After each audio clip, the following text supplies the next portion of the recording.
So I was waiting on a package recently, and it was taking longer than usual, so I went outside to go and check on it. And I saw both the UPS guy and the FedEx guy standing there in the street arguing.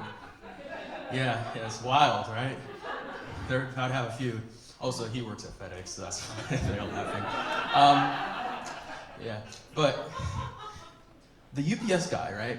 He had a very big truck. It was taking up way too much space, right?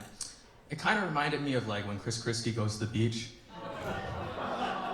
Yeah. But the FedEx guy, right? He had a very small and unimportant looking truck. Don't jump me, man. He had a very small and unimportant looking truck. And it kind of reminded me of Cory Booker, but like, yeah, you see, I got a laugh when I was making fun of Chris Christie, but now you guys all want to jump me. You see how the mood changes instantly, man. But you know, the FedEx truck actually had a purpose being there, so. But I was just standing on my lawn, watching this all happen, when I heard the sound of endless human pain and suffering, which can mean one of two things.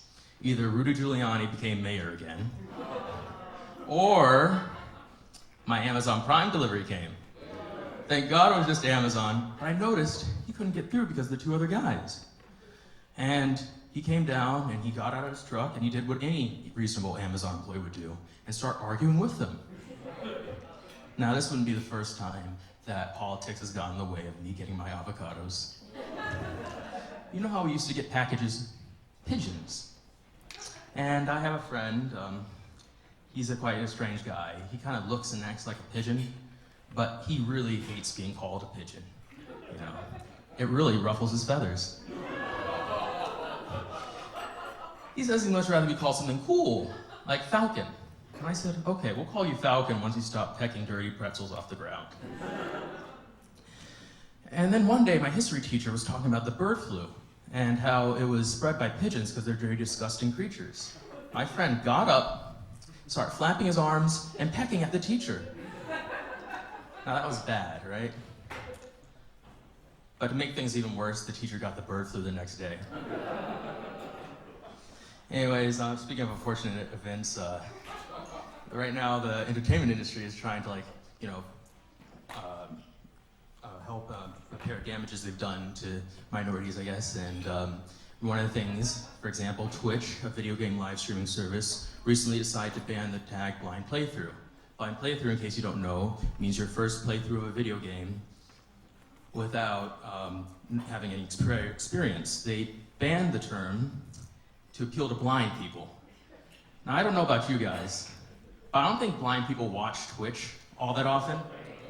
Like, imagine, you know, sitting down, closing your eyes, and hearing XQC cuss out some child, or, you know, some guy screaming like PogChamp at the top of his lungs for like 7 hours. It's not a very enjoyable experience. And then imagine asking a blind person, you know, or telling a blind person that they got rid of blind playthrough. They'd probably be like, oh yeah, that's great. You know what would be better is if I could actually see that. Now the Oscars decided to make it that 2% of your cast and crew has to be blind in order to be nominated for the Best Picture award. I think instead of mandating who you can put in your film, they should mandate how many times Angelina Jolie can kiss her brother before they call the police. But it's starting to get stupid now. It's starting to get stupid now. The Baltimore Orioles, they decided to put Braille on their t-shirt, the first team to do that. As we all know, during the 7th inning stretch, all the blind people come down from the stand and rub the players' chests. Now, I do other things and, you know, make fun of blind people and companies trying to appeal to blind people. Blind allies, I guess. I'm a scout, and in scouting, we have something called the Order. Now, the Order is like a secret society. Well, it's a cult, but it's a secret society that's very heavily inspired by the Freemasons. It's like a knockoff, basically.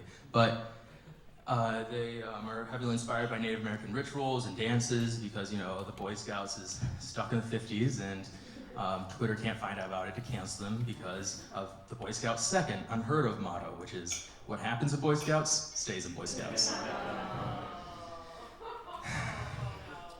The first meeting, right? The first meeting wasn't that weird, except for the part where they summoned Satan. I mean, they didn't call him Satan. They call him the Big Red Goat of Preparedness, but I think we all know who that's meant to be. So I went there first day. We all sat down and they turned off all the lights and they lit these candles and put these hoods on. And instead of getting into a circle and doing seances or speaking in tongues, they just got into a circle and started speaking about like preparedness and friendship and stuff. And basically after a while, they were like, all the new members get up. And so I had to get up and they're like, okay, we're going outside. And as they're leading me outside, I'm like, you know what?